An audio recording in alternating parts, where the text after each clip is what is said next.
And here's the video review for Henkei, Skywarp and Thundercracker. Skywarp, Thundercracker. Starscream there is in the background just to give you a good look at all three of the jets together. These two guys just showed up today from Bodhar 2000, who bought a bunch of these for people on the TFW boards straight from Japan. So a very, very big thank you to him for doing that for us and getting these over to us.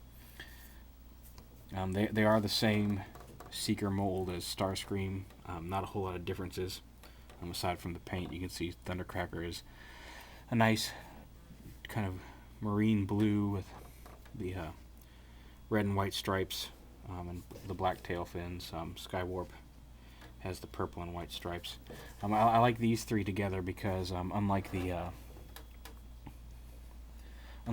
original classics and BotCon ones, they all have the same paint design, if not the same, colors.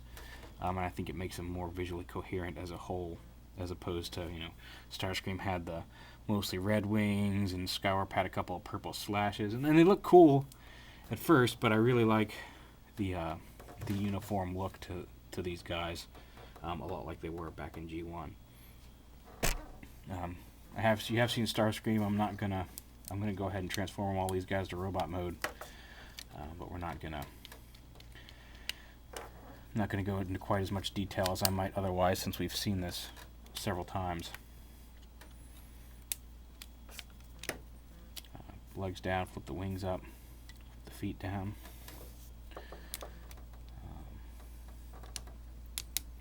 Tail fins up.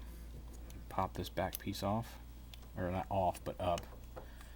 Flip out the hands, the arms, flip out the hands.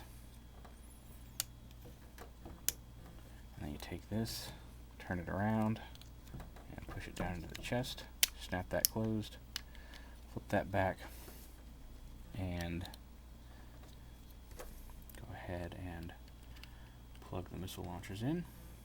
And there's Skywarp in robot mode. I like the purple used on him. It's a very nice purple as opposed to the kind of almost hot pinkish color that the Target exclusive classic Skywarp had on him. Starscream again, you've seen this before. So let's do Starscream real quick. As you can see, there's not a horribly complex conformation or transformation. Certainly not on the level of Masterpiece Starscream at all.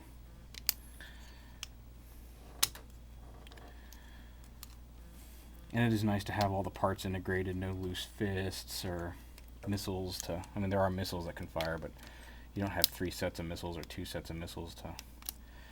One can get lost, landing gear all integrated. Whoops.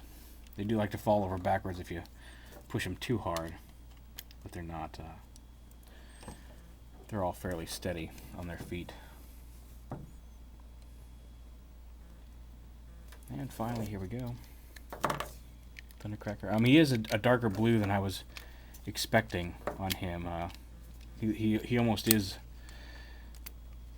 the same color as the BotCon. He's a little lighter than the BotCon version, but he's a deeper blue than some of the early pictures of the exclusive Henkei figure led me to believe.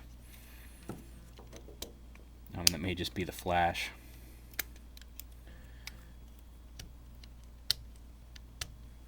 Come on here.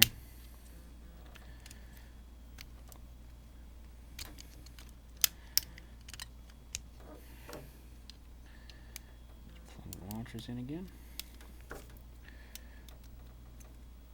And there you have 3 main Seekers. You have Thundercracker, you have Starscream, and you have Skywarp. They look really, really good together as a group.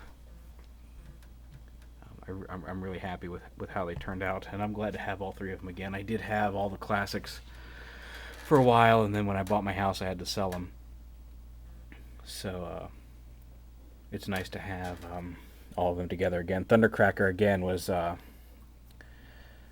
I was a kid, I never had the original Starscream or the original Skywarp, but I did have the original Thundercracker, and he was one of the... I think he was the second Transformer I ever got, the first one being the G1 Bumblebee I reviewed a couple weeks ago. And so he always had a little special place in my heart. And for him to be the BotCon exclusive, even though I had him for a while, was kind of a shame. So to have him back in my collection again makes me very happy. But there they are as a group, very nice. And as you can see, a nice pair. I'm definitely glad Japan got around to putting them out, Thundercracker and Skywarp.